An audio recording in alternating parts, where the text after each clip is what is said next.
All right. Hey, now, everybody. It's the Rob from 1061 Kiss FM here with my tag team partner in podcasting, the Ramblin' One, Mr. Jerry Valeri. Good morning, Jer.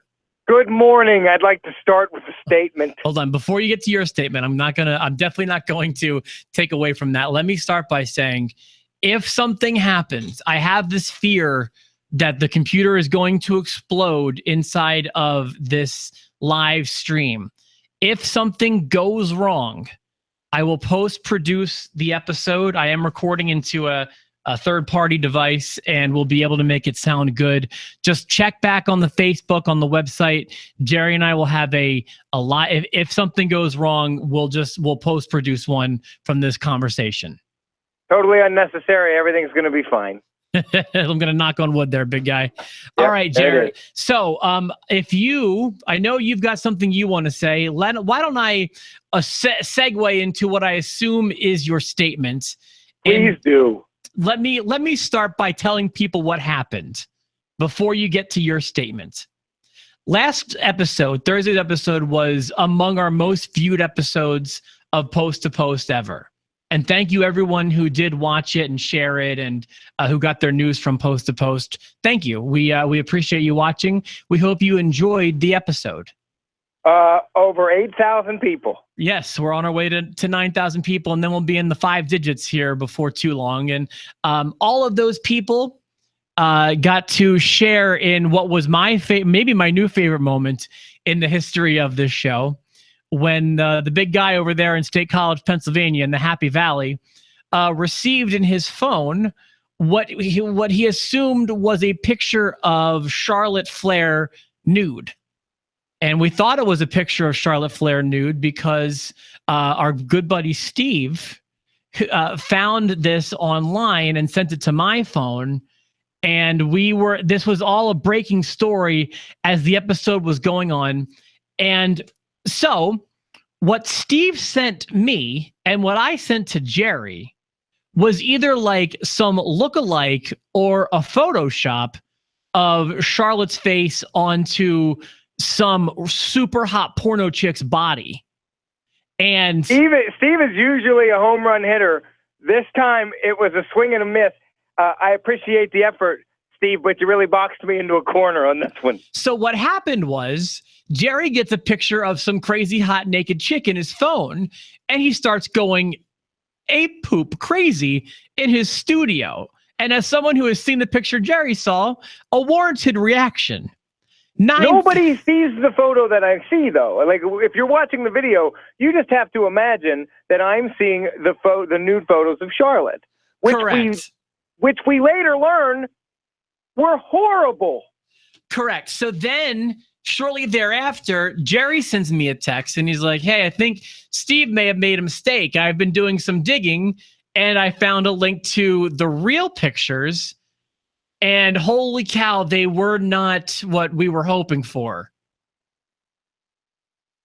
So Jerry is reacting to some really hot porno chick, and people are probably watching this that have seen the photos already and are really like, wow, why is Jerry reacting this way to what has really been... Her naked pictures have kind of gone over like a fart in church, as they say. 8,000 people saw this video, and people are questioning on the comments why I'm so excited about a transvestite. Some of the comments on the YouTube channel have been great. Transvestite, Steve! So, all I can tell you is the photos that Jerry was reacting to were not photos of Charlotte. Not even close. And I just wanted to let Jerry have the floor to just tell people that he was not reacting that way to... Is that a statement? I have a prepared statement. Okay, then I will. I'm going to leave the camera on you. Thank you for the time. Thank you for the floor. Post to Post audience. My name is Jerry Valeri. I am of sound mind and body. And I would like to state that I did not know at the time that the pictures of Charlotte had cross-eyed boobs. That she had more stretch marks than someone without kids should ever have. And that her face looked like it had been ironed on a sewer grate. I was given a picture. I was given a photograph of what I thought was Charlotte Flair looking very great and naked. And that is why I took my shirt off. I would not have taken my shirt off for a transvestite. I certainly would not have taken my shirt off for a transvestite with cross-eyed boobs. Her nipples look like coffee cups, and I feel ashamed for my family, and I'd like to apologize to everyone that had to see that. I cannot promise that I will not take my shirt off in the future, but I will be more careful when doing so. Thank you. Sincerely, Jerry Valeri. Wow. We may have a new favorite moment in the history of the show. What in the world? What in the world? One of my buddies was like, dude, you were celebrating before you even seen it. It could have been a picture of a Willie, and you'd have still been dancing. All that was missing from this. I mean, looking back, the picture of Steve Stanton looks nothing like Charlotte. But no. we were just so excited to see something. Plus, remember, we're hot on the heels of the Page doozy, of just the bomb that Page dropped. You know what I mean? Unfortunately, 8,000 people saw me dancing to a haggard Charlotte crazy boob picture. 63 people tops is going to see this thing. Tops. We're top, and that's if Steve watches it 5 times and Michael watches it 3 times. We might get to 63. Well, at least the retraction is out there, and the 63. What's the title of the video? Did you title it Vince McMahon sex tape like I asked? Oh, you're gonna love this. I probably shouldn't even tell you what the title of the video is. Oh, come on. Dean Ambrose and The Miz get control of Raw in England. 12 views. What would you call it? Vince McMahon's sex tape. I want to get to the people. I want them to see this. I can't call it that. I'll get in trouble. So I mean, if we're calling it based on Raw last night, I would have called it that. I also might have called it London Show. Say no more. Say no more. Dude, you're absolutely right. And that's a good way to transition out of Charlotte Town into merry old England or jolly old London or whatever it is. These shows, there's usually about 2 Raws a year, if not maybe 3 or 4. I think it's like 2 Raws at SmackDown a year that come live. Live. That's my problem. They come from England, and they're my least favorite. I can't stand them. Knowing that they're not live is not the cool trade-off to me to having a show from overseas. I didn't like the crowd either. I didn't enjoy that crowd one bit last night. The crowd didn't bother me. They had their favorites. That's cool. It had a little personality of its own. I have no problem with that, especially being a Philadelphia guy. You know, we're kind of the kings of taking over shows and having our own personalities. But they seemed dead. They seemed dead in spots. Like, it was weird. Well, the show seemed dead. That was the problem. And I don't know if it's... Tell me if this makes sense to you. And if it doesn't, say it doesn't. And if it does, say it does. Okay. But I noticed this.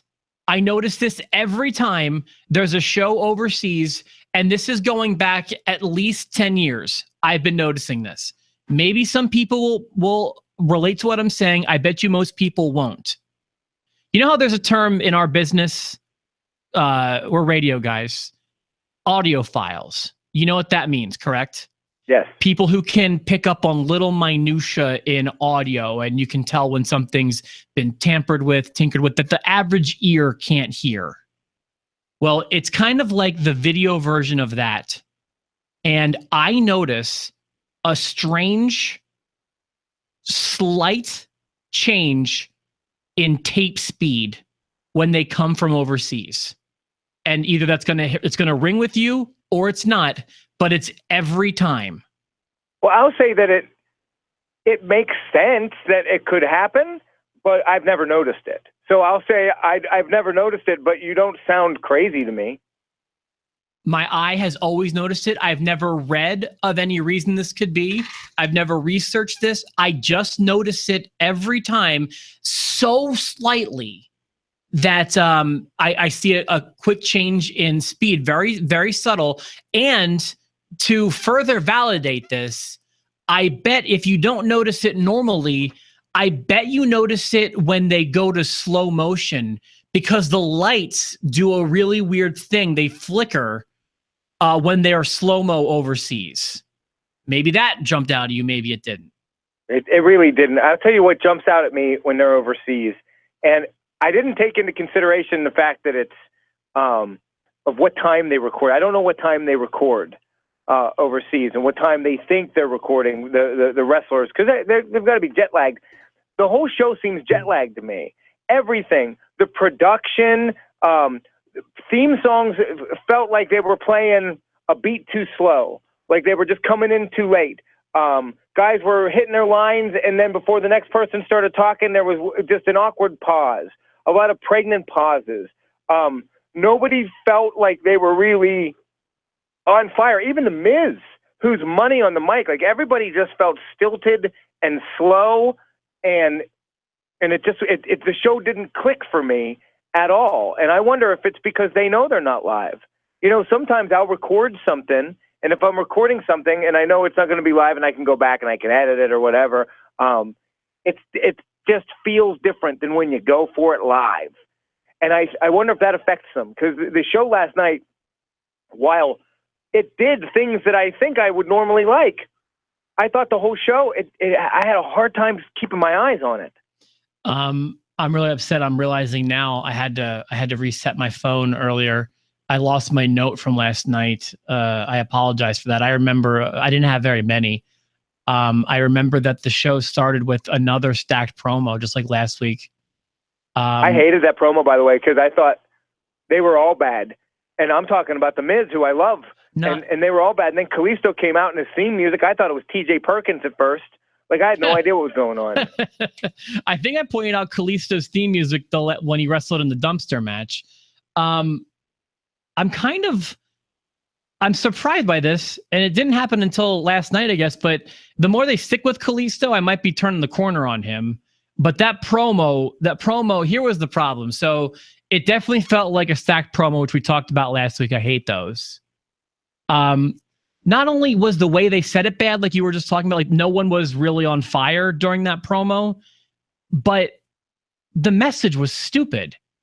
So like here's what we're supposed to believe as viewers. Last night, here's the hierarchy of power on Raw last night.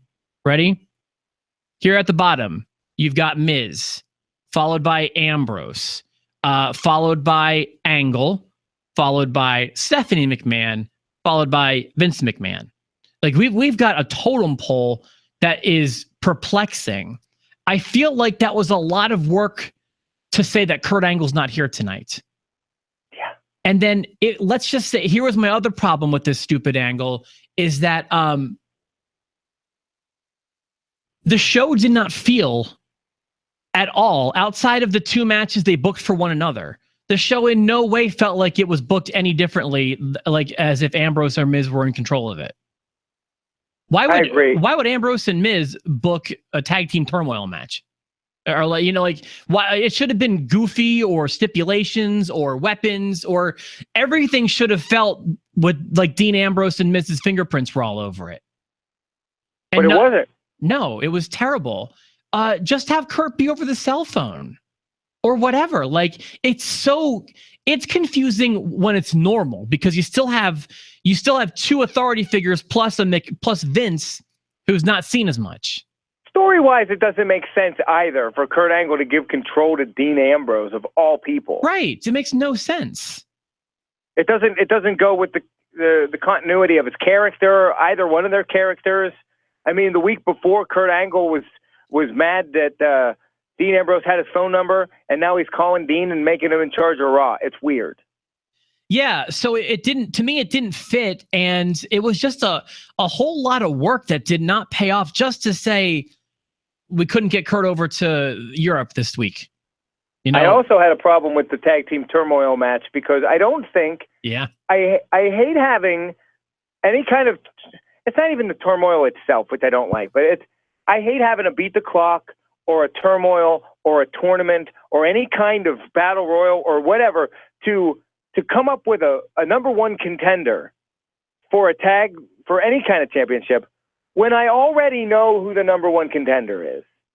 They weren't starting a story. They're in the middle of a story. There was no way anybody other than Cesaro and Sheamus were going to win that and be the number one contenders. And I was completely taken out of it because I knew the result before they even came out to the ring. How about just an angle? How about you give me an angle to make them want to fight? Like you had something happen pretty naturally at the pay-per-view. You had Sheamus kick Hardy's tooth out. Why can't we ride that wave of brutality or just there's something natural there? Can't you just keep that momentum going? You didn't need to job out Enzo and Cass and then Golden Truth just to prove a point. No. So I agree. And then there's the other fact that I remember I wrote this down. There in the history of time, there has never been a tag team turmoil match I've been excited about. It has never happened. Why do we do this? I don't know. I hope for better tonight on SmackDown Live. Yeah, I don't have much else to say about Raw last night. I didn't like it. I wasn't in a position to like it. When you see, let me say one thing positive about this show. This is one thing you and I have talked about. Thank you for finally getting a grip and getting rid of that stupid taxi cab and the stupid telephone booth. It made you look so out of touch, WWE. Right? As soon as they said they were from London, I was like, where is it? I was doing the same thing. Where's the taxi cab? Where is the phone booth? And I think that made you look so out of touch, especially because you didn't do it once. Like maybe once, okay, sure, we'll get into the festivities of being different. We'll remind people that we're someplace different. But every single time this is going back more than 10 years, if I'm not mistaken, they've been doing this. Yeah, I never liked it either. I didn't hate it as much as you, but I never really loved it. Well, why not when we go to Texas have Longhorns on the set? And I'm trying to, what else? I'm having a tough time thinking of things from Texas right now. But you know what I mean? Like, why don't we always? How about when we go to Alabama, we can have a brother having sex with his sister on the set? Get off me, Pop! You crushed my Lucky Strike. Or whatever. You go to Philadelphia. We got the cheesesteaks. We got cheesesteak stands here because it's Philly. All sorts of stuff like that.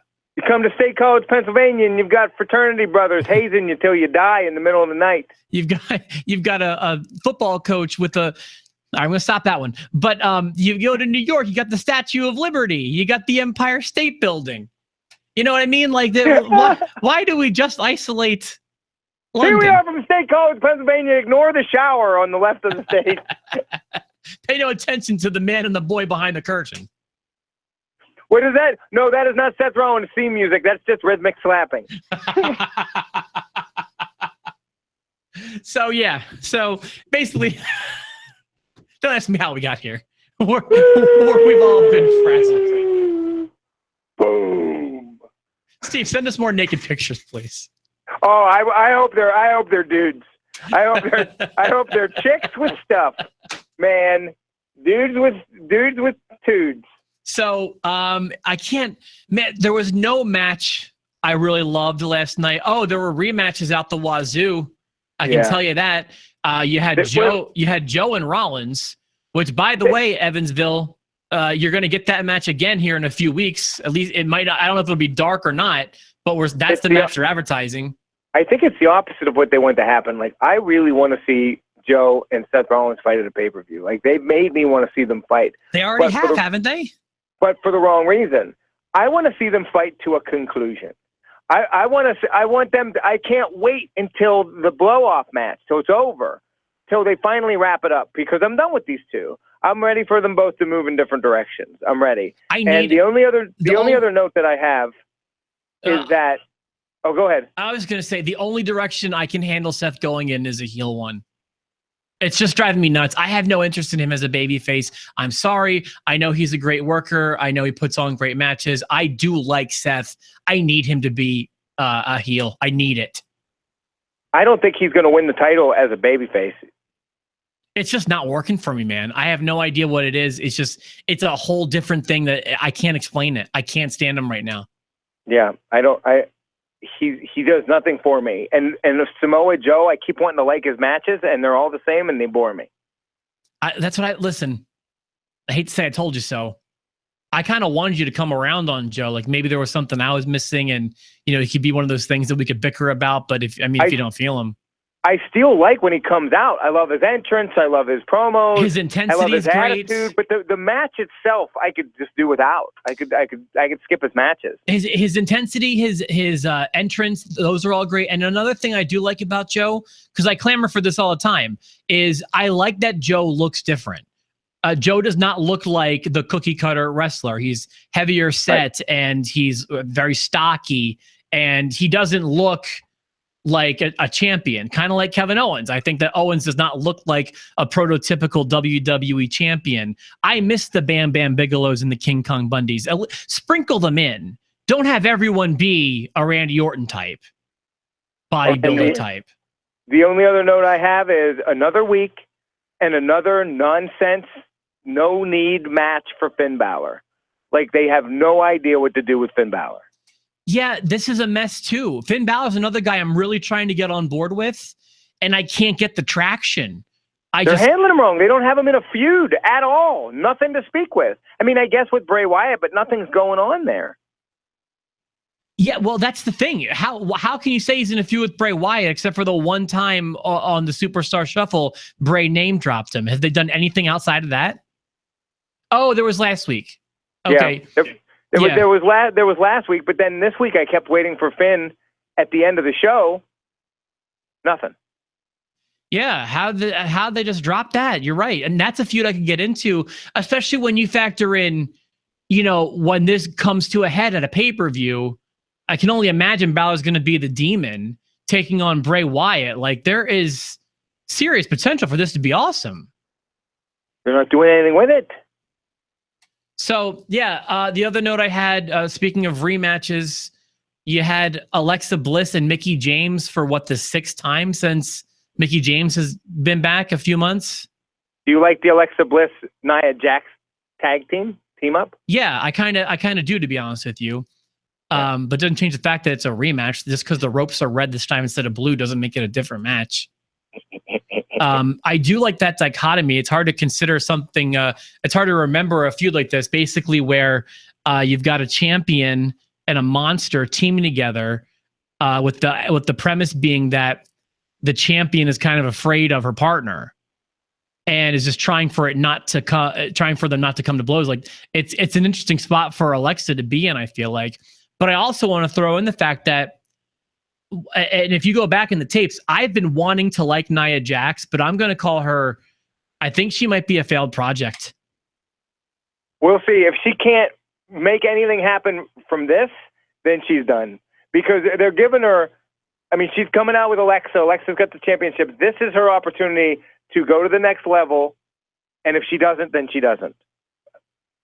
Yeah, I mean, I'm not saying I'm not saying that they will let her go. I'm just saying that she should be booked the same exact way that TNA booked Awesome Kong, which I know you're not too familiar with, but just book her like a monster who just comes out and destroys. But I mean, they did it first. They were booking her the same way as Braun Strowman for the longest time. Well, for a minute they were doing it right. I remember that was like right after the draft. She was doing like 2 and 3 jobbers at a time, if I'm not mistaken. And now she's just like the first one out in a four-person fatal 4-way. And she's too smiley, and she's talking too much, and it's not what I want out of her character. You like your monsters to be monsters. You want to give them the Bobby the Brain Heenan and let them just be monsters. Book her the same way the TNA booked Awesome Kong. That's it. That's all there is to it. All right, man. What do you want to wrap things up? We could wrap it up. Do you have a naked picture to send? Anything to see? No dancing off this time. Let me see what I got here. Don't do it. Don't send me anything that you've taken. Hold on. Well, Steve has a statement here. I didn't even realize it. Hold on. Oh boy. What did Steve have to say? Let's see. I got a lot of texts I haven't seen yet. Steve said, "Sorry, I was trying to produce quickly for you guys," and he has looks like a crying face. We appreciate it, Steve. But just, sometimes you hit, sometimes you miss, and that was, that's all. Steve, that's all. To be fair, was the first guy who dropped the page news on me. I didn't even know about that, and then all of a sudden, I got a whole bunch of naked pictures of Paige in my text messages. Listen, think of it like baseball. The best hitters in the world, 3 out of 10 gets you into the Hall of Fame. Steve's still batting 1,000 in my book, but yeah. I just happen to look like I, super love transvestites. That's all. I'm not going to say transvestites. I don't. Not even because it's insensitive, but just because I didn't get that vibe. What I just got was like really bad job. You know what I mean? Like just she wasn't a good look. She wasn't good looking with her clothes off. All right, hold on. Steve sent me something. It's just as one attachment. I haven't seen it. Oh God. Oh, I think this is Victoria, totally naked. You want? If you're looking for a reason to go out on a high note, I can give it to you. No, I don't want to see it. I know nudes today. Hold on. I'm going nude. Let me just send it to you, and you do what you want with it. Fine. So hold on. Here it comes. Is that Victoria, Steve? Can you confirm? Or pretty sure it's who it is. I'm not allowing myself to get excited over this. No, it's not. There's nothing. You can get excited all you want. Listen, even if she's not a wrestler, the porn star that Steve sent last week was a porn star or whatever. I'm not getting excited. Let me look at this thing here. He said yes. He said yes. It's exciting. Okay, we lost Jerry because he went to his phone. Let me see. Let me pull it up here. He's still just gone. Hold on. He'll come back. All right. Now that's pretty good. Yeah, that's Victoria. She had a 3-minute sex tape leak last week from what I heard. I haven't seen it yet.